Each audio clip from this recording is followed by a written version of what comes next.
How to use iCloud storage for photos on iPhone. To get started, first of all go ahead and open up the Settings application on your phone. Once you're here, tap on your account at the top.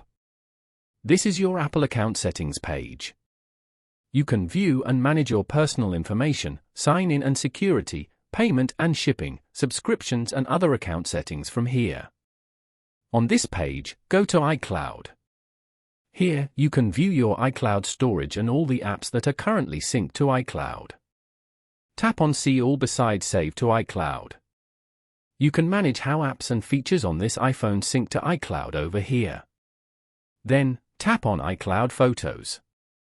Here, turn on the Sync This iPhone switch as shown.